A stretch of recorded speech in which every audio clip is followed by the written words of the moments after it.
यह इतिहास की सबसे क्लासिक मॉन्स्टर फिल्मों में से एक है जिसकी लागत $200 मिलियन है। क्लिप में विशेष प्रभाव आज भी पुराने हैं और प्रसिद्ध दृश्यों को प्रभावित करने के लिए बहुत सारे क्लासिक राक्षस हैं। कहानी एक थिएटर में सामने आती है। आर्थिक संकट के कारण एनी के थिएटर के बंद होने का खतरा मंडराने लगा। गहन विचार विमर्श के बाद बॉस ने शहर छोड़ने का फैसला किया। इस तरह एनी पूरी तरह से बेरोजगार थी, लेकिन तब एनी को किसी ने सिफारिश की थी और वह दूसरे थिएटर में जा रही थी और निर्देशक के रूप में काल ने एनी को एक नज़र में पहचान लिया। जैसे ही जहाज रवाना हुआ, उन्होंने अपनी साहसिक यात्रा शुरू की। अभिनेता एनी, जो जहाज पर शो का फिल्मांकन कर रहे थे, को पता नहीं था कि निर्देशक काल वास्तव में स्कल द्वीप के अज्ञात द्वीप पर जा रहे थे अंधेरी रात में, लेकिन जहाज इस समय कोहरे में यात्रा कर रहा था। न केवल वे तारे देख सकते थे, यहाँ तक कि कंपास भी विफल हो गया और वे दिशा नहीं बता सके। वे केवल धीरे धीरे आगे बढ़ सके। जहाज कोहरे में चलते समय याबी से टकराया। कप्तान ने तुरंत यू टर्न का आदेश दिया, लेकिन यह अजीब जगह चट्टानों से भरी थी। भले ही उसने चकमा देने की कोशिश की, जहाज अभी भी एक चट्टान से टकराया और चट्टानों से टकराने के बाद कोहरा धीरे धीरे छट गया और काल को ऐसा महसूस हुआ दूरी में देखने के लिए कॉल। रास्ते में एक छोटा द्वीप अचानक दिखाई दिया।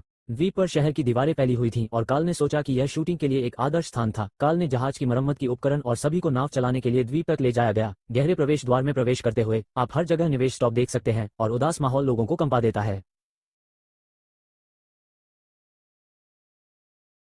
कई हड्डियों को लंबी छड़ियों से ठोक दिया गया। काल अपने कैमरे की ओर बढ़ा और तस्वीरें लेने के लिए तैयार हुआ, लेकिन एक बच्चे की उपस्थिति ने काल को रोक दिया। उसने सभी को जाने का संकेत देने के लिए अपना हाथ उठाया, लेकिन काल ने एक टुकड़ा निकाल लिया। चॉकलेट धीरे धीरे बच्चे की ओर बढ़ी और चॉकलेट बच्चे के हाथ में थमा दी।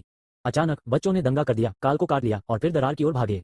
काल ने अजनबी का पीछा करना चाहा, लेकिन पाया कि दरार में हर जगह दांव थे और उन्होंने पाया कि वे सभी बच्चे और बूढ़े और कमजोर मूल निवासी थे। इसलिए उसने अपने साथियों को संकेत दिया कि वे उन्हें जाने न दें। घबराकर, इससे पहले कि वो बोलना समाप्त कर पाती, उसके एक साथी को भाले से भेद दिया गया और 1 सेकंड के भीतर मूल निवासियों ने उसे घेर लिया और अपने हथियार लॉन्च कर दिए। जिस किसी को पीटा गया वो वापस लड़ने में असमर्थ था। उसके एक साथी को स्थानीय लोगों ने पत्थर पर पटक दिया। स्वदेशी नेता ने लकड़ी की छड़ी को जोर से पकड़ लिया और वह व्यक्ति काल की भी मौके पर ही मौत हो गई। स्थानीय लोगों के एक समूह ने पकड़ लिया और पत्थर से ठोक दिया, मरने के लिए तैयार हो जाओ। जैसे ही नेता ने उसे गिराने के लिए अपनी छड़ी उठाई, वह अचानक गिर गया। ये पता चला कि कप्तान और सभी लोग समय पर पहुंचे और काल को बचाने के लिए नेता की गोली मारकर हत्या कर दी। अपने अधीनस्थों के नेतृत्व में मूल निवासी जल्दी से तितर बितर हो गए और सभी को बचा लिया गया और जहाज पर वापस लौटा दिया गया। उस रात कप्तान ने सभी अतिरिक्त चीजों को फेंकने का आदेश दिया और जब वह बारिश और उच्च ज्वार का फायदा उठाकर दूर जाने वाला था, तो उसने नेता से बदला लेने के लिए गार्ड की मदद की और पोल वॉल्टिंग कौशल का इस्तेमाल किया। समुद्र पार करो और जहाज पर चुपचाप चढ़ जाओ। जहाज पर मौजूद अभिनेत्री एनी का अपहरण कर लिया गया था। इस समय जैक स्थिति की जांच करने के लिए बाहर आना चाहता था, लेकिन उसे जहाज पर एक स्वदेशी हार मिला। वह जल्दी से अपनी प्रेमिका एनी के कमरे में गई, लेकिन तभी उसने देखा कि एनी का कमरा अंदर है अराजकता और उसके बगल में एक वाक्य चालक दल था।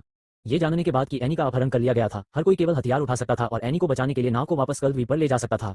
उसी समय शहर की दीवार पर एक प्रचंड आग जलाई गई थी और मूल निवासी एक बलिदान समारोह आयोजित कर रहे थे। उन्होंने एनी को एक भेंट के रूप में दिया, एक खोपड़ी का हार पहनाया और फिर एनी को एक विशेष लकड़ी के फ्रेम पर विपरीत दिशा में भेज दिया। एनी संघर्ष कर रही थी, तभी उसने अचानक जंगल से एक अजीब सी आवाज सुनी और उसकी आंखें चौड़ी हो गईं।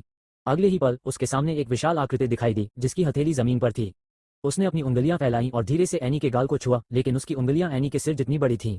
फिर उसने एनी को पकड़ लिया और उसे लकड़ी के फ्रेम से खींच लिया। एनी इतनी डर गई कि वो जोर से चिल्लाई। सभी ने आवाज सुनी और पता चला कि एनी रक्षात्मक दीवार के पीछे थी, जबकि निर्देशक काल को एक छोटा सा गैप मिला बाढ़ में। उसने अपना हाथ उठाया और अपने साथ विशाल जानवर को देखा। फिर वो मुड़ा और एनी के साथ जंगल में चला गया। काल की आंखों में अविश्वास और आश्चर्य था। जो होगा वह होगा, एक अप्रत्याशित घटना, और फिर हर कोई जाने के लिए तैयार था। पुल पार करके जंगल की ओर बढ़ते हुए आगे देखते हैं कि अगले एपिसोड में उनके साथ क्या कहानी घटित होगी।